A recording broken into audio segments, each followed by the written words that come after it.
Di tengah derasnya arus konten digital, muncul sosok konten kreator yang cepat dikenal publik, bukan karena prestasi atau kualitas edukatif kontennya, melainkan karena gaya bicaranya yang ceplas-ceplos, penuh umpatan, dan kata-kata kasar.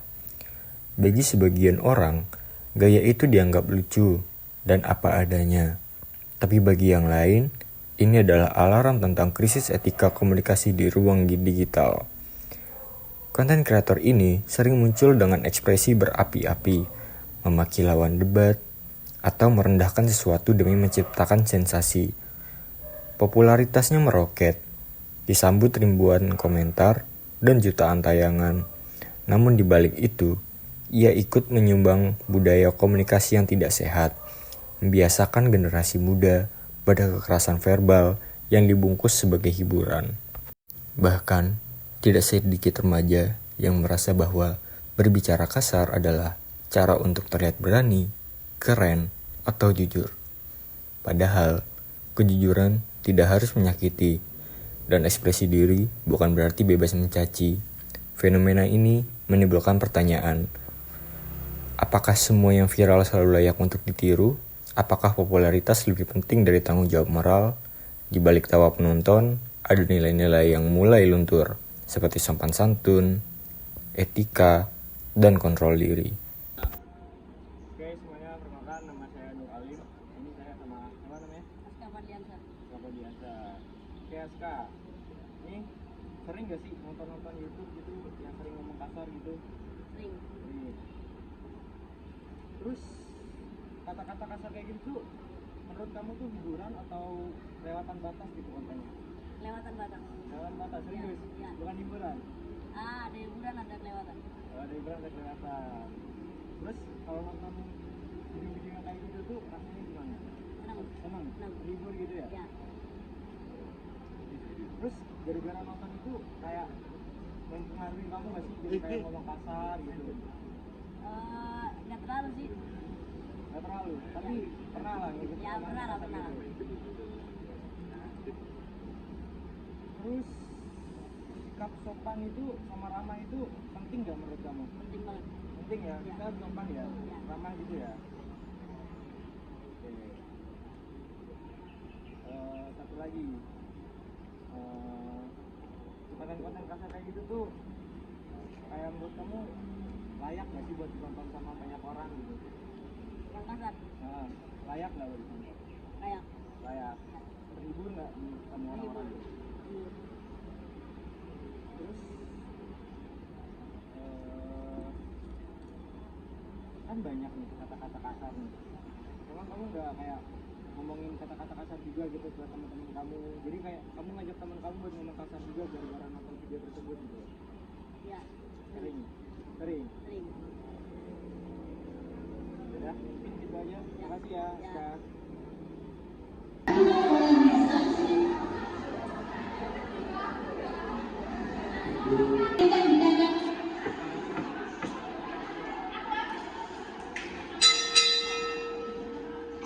Semakin jago dalam bermain dan dalam penyerangannya pun juga rapi sekali.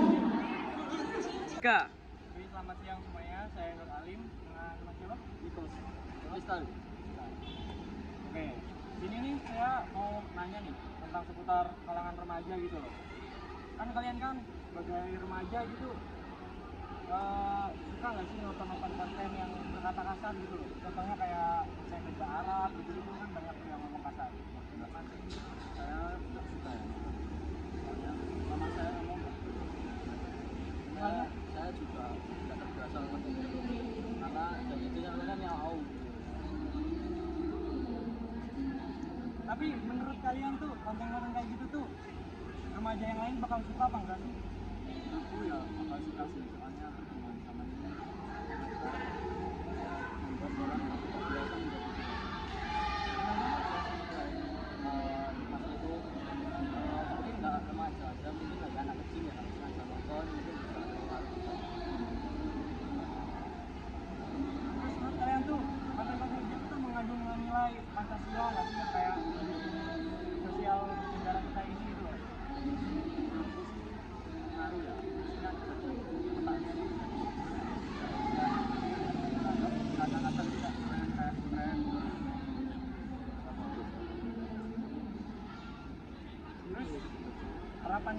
berdua nih dengan adanya konten kayak gitu generasi kedepannya sama para konten kreator yang suka kayak gitu tuh apa harapannya? Peringatan ya sama konten itu. Terus video-video itu kayak dibatasi mungkin 15 tahun ke atas gitu. Kalau kita ini mau main kita mungkin peraturan dari lebih diperketat lagi lebih kayak hukumannya lebih barang ya barat militer kayak KDM itu juga bisa jadi lebih apa semakin tidak sampai. Makasih ya semuanya udah wawancara. Oke, sekian, terima kasih. Di antara keramaian dunia maya, para remaja SMP mulai menjelajahi berbagai jenis konten yang tersebar luas di media sosial. Setiap hari, mereka disuguhi video pendek yang memancing tawa, emosi, dan reaksi. Salah satu jenis konten yang banyak muncul adalah video dari konten kreator yang berbicara kasar, menyindir tajam, bahkan tak jarang mencela pihak lain demi menarik perhatian. Sebagian remaja menyukai jenis konten seperti itu. Bagi mereka, gaya bicara yang kasar terasa lucu dan menyegarkan.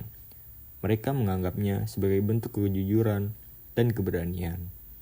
Kata-kata makian dan umpatan dianggap sebagai bagian dari ekspresi. Bukan lagi sesuatu yang perlu dihindari dalam obrolan sehari-hari pun. Sebagian dari mereka mulai meniru gaya bicara sang kreator, tanpa sadar membawa pengaruh buruk ke dalam pergaulan. Namun, tidak semua remaja berpandangan sama. Ada pula yang merasa risih dan terganggu setiap kali menonton konten yang dipenuhi kata-kata kasar. Mereka merasa bahwa hiburan seharusnya tetap bisa disampaikan dengan bahasa yang santun dan membangun. Bagi mereka, konten semacam itu tidak hanya kurang mendidik, tetapi juga dapat menormalisasi perilaku negatif yang merusak karakter dan hubungan sosial. Perbedaan ini mencerminkan bagaimana remaja berada di persimpangan antara pengaruh budaya digital dan nilai-nilai yang mereka yakini. Sebagian terbawa arus, sementara sebagian lain mencoba tetap berpijak pada sikap kritis. Dalam fase pencarian jati diri, pilihan mereka dalam mengkonsumsi konten menjadi cermin bagaimana mereka membentuk kepribadian dan cara pandang terhadap dunia di sekitar kita. Karena kita berjualannya dari Sulawesi ini saya bersama dengan Disuruh Kristianto, owner dari kantin Kansus 1 Jakarta. di sini saya mau bertanya tentang maraknya era digital. Apakah Anda mengetahui anak-anak atau remaja yang dari youtuber yang suka berjualan Anda? Kalau ngikutin sih juga, cuma sekarang memang ada anak yang ngomong sebenarnya udah ada, cuma kayaknya sekarang sih lebih parah. Karena kalau main kalah apa gimana Lanjut, menurut Anda bagaimana seharusnya contoh menyelesaikan fenomena ini?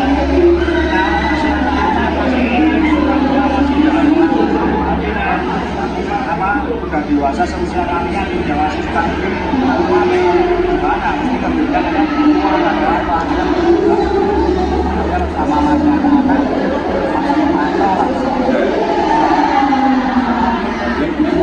Anda merawat nilai Pancasila sebagai sopan dan ramah mulai berhalus dalam masyarakat. betul sangat bagus sekarang anak-anak tidak semuanya tapi kesopanan santun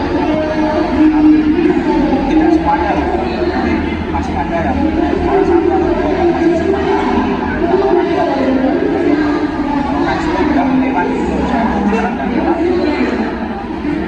Lanjut, apa harapan Anda terhadap generasi muda dan para konten di Indonesia? ya kita harapan saya sih dari tadi ke dulu ternyata dengan dulu menurut saya lebih komunikasi lah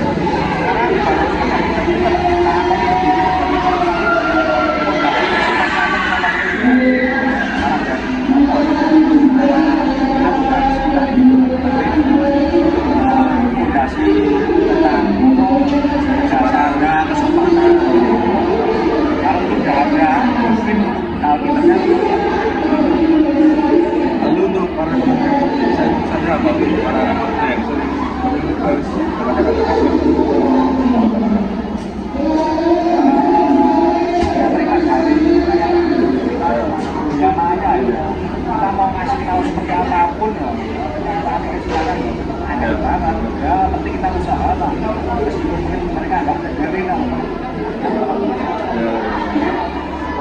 ada punya masalah kalau ada bisa juga dan juga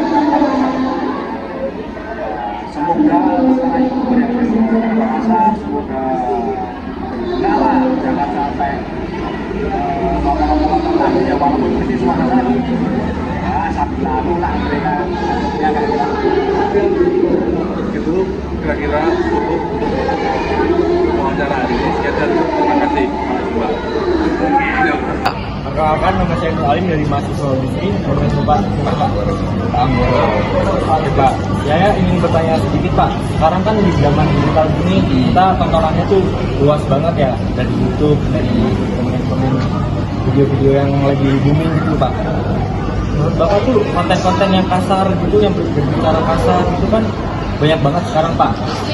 Menurut Bapak itu menjadi daya tarik nggak sih Pak pada saat ini Pak? Ya, itu menjadi tantangan berat bagi manusia. Ya sekarang anak muda itu kalau ada yang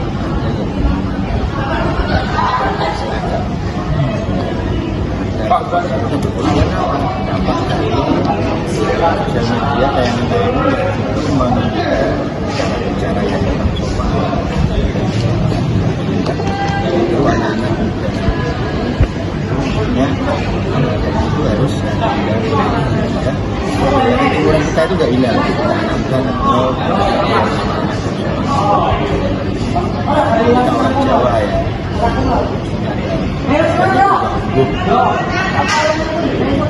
kalau dari pihak sekolah ini mungkin dengan murid-murid yang masih berbicara masa kanak-kanak itu ada hal pelanggaran atau apa sih Pak? Aturannya gitu Pak? Ada nggak? Iya, kita terbayang pada anak-anak kita cuma kita mengatakan orang yang kedua yang mana yang kalau memang tidak bisa berbahasa Jawa yang baik, maka kita negosiasi mestinya kita bahasa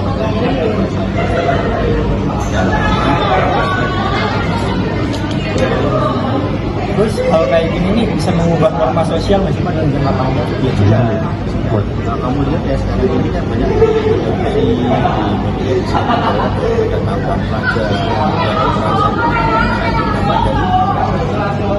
hal sekali ya itu biasanya kata-kata kotor ya, membuat emosional bisa menjadi lebih yang menimbulkan tantangan banyaknya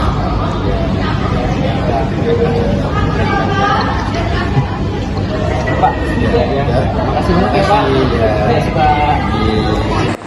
Selamat datang, saya Fajar Tulus Prasetyo, mahasiswa Unisri. Saya dengan Bapak Lukas ini wawancara tentang fenomena YouTuber yang selalu berkata kasar. Menurut Bapak, bagaimana tren komunikasi kasar di media sosial ini, khususnya untuk kalangan YouTuber? Oke, kata-kata kasar ya. Kalau kata-kata kasar sih sebenarnya secara etika memang tidak betul ya kalau kita katakan itu di depan umum apalagi dia.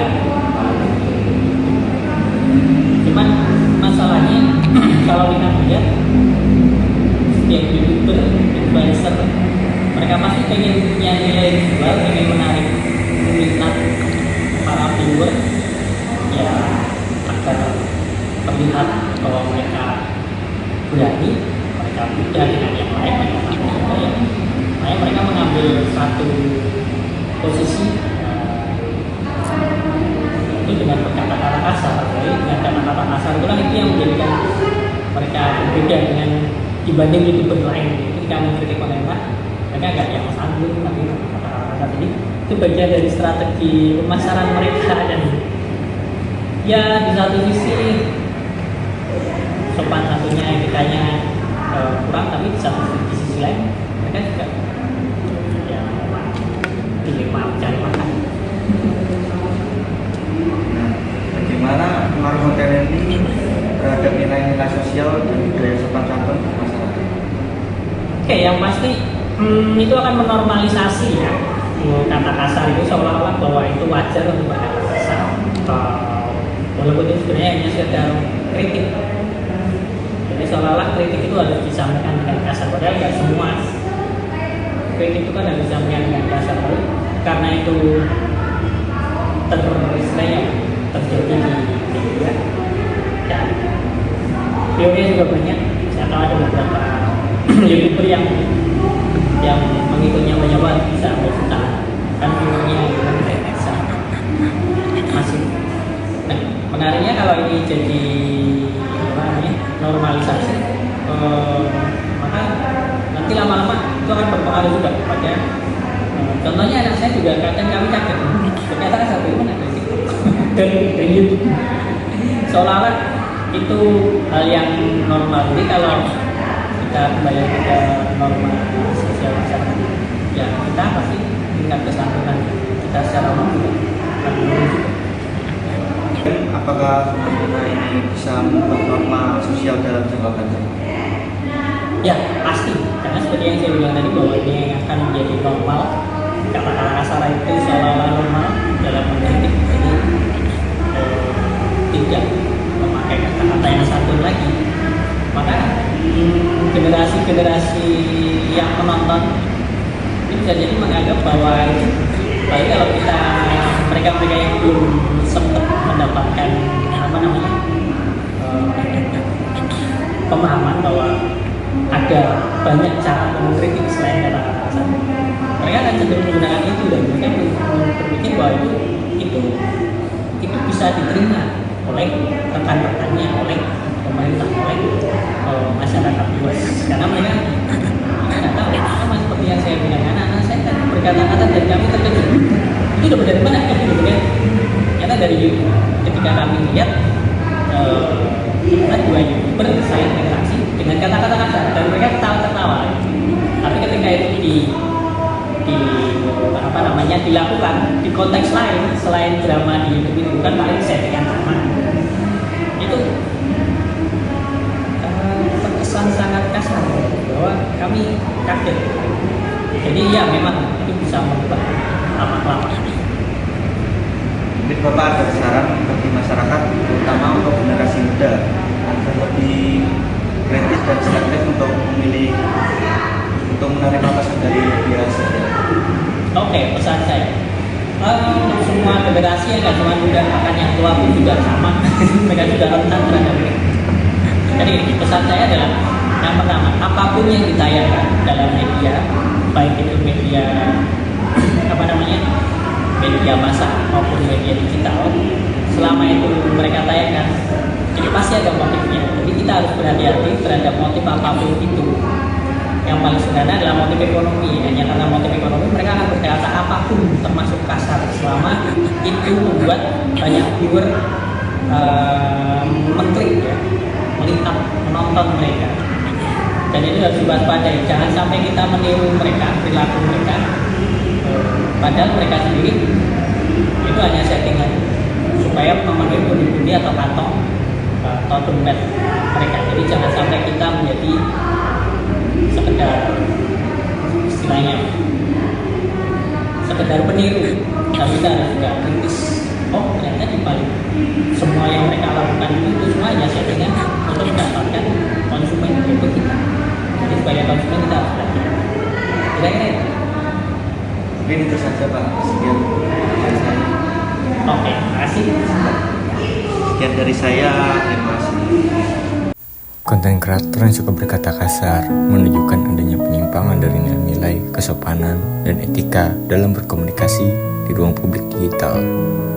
Meskipun gaya bicara tersebut dianggap menghibur oleh sebagian kalangan, konten seperti ini berpotensi memberikan pengaruh negatif, terutama bagi remaja yang masih dalam tahap pencarian jati diri dan pembentukan karakter.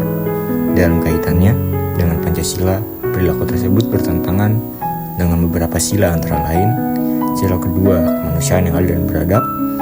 Kata-kata kasar, hinaan, dan kekerasan verbal mencerminkan sikap beradab dan tidak menghargai sesama manusia